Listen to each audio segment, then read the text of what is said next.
Vous regardez cette immense masse de terre qui va de l'Oural jusqu'au Pacifique, là, à Vladivostok, là-bas au fond, et puis en descendant vers l'Inde. Donc ça doit être les 2/3 des terres émergées, ou j'en sais rien. Et plus de la moitié, et certainement 60 à 70% de la population mondiale. C'est immense. Et là, vous avez 3 blocs qui sont en train de dessiner. Le bloc qui fait des matières premières, la Russie.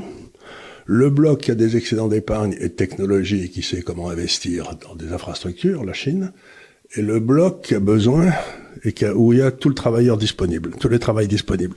Donc si vous réussissez à organiser le triangle comme ça, avec un qui fait des matières premières, le deuxième qui fournit le pognon et les technologies, et le troisième les travailleurs, la gestion des flux, ça va faire une espèce, pour reprendre ton expression, de croissance ricardienne absolument gigantesque pour les années qui viennent.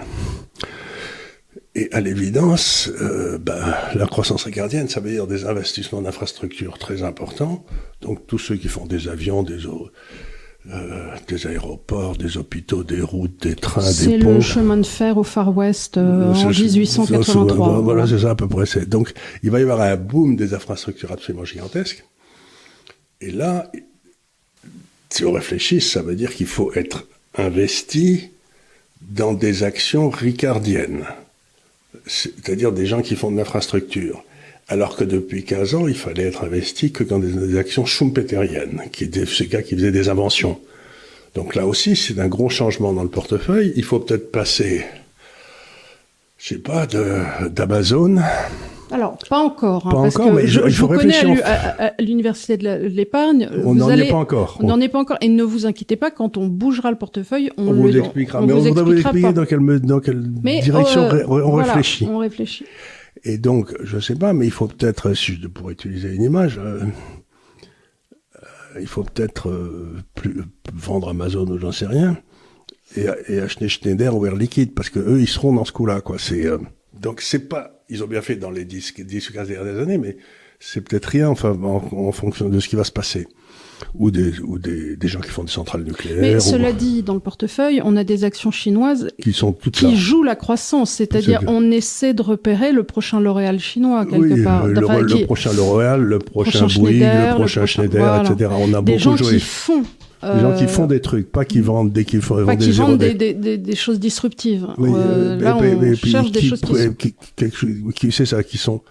qui pèsent quelque chose, quoi. C'est pas des services. De l'acier, des télévisions, du ciment, voilà. tout ça, voilà.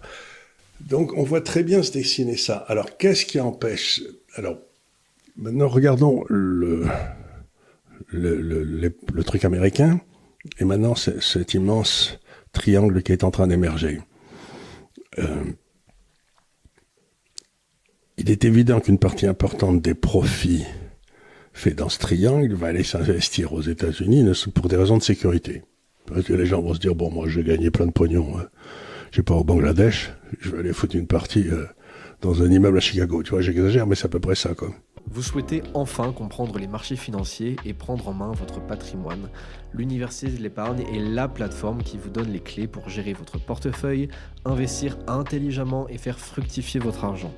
Grâce à des cours clairs, accessibles et un accès à une communauté de plus de 7000 investisseurs indépendants, vous apprendrez à éviter les erreurs courantes, à bâtir un portefeuille solide et à atteindre vos objectifs financiers en toute confiance. Que vous soyez débutant ou déjà initié, notre contenu s'adapte à vos besoins avec des vidéos théoriques et des conseils pratiques.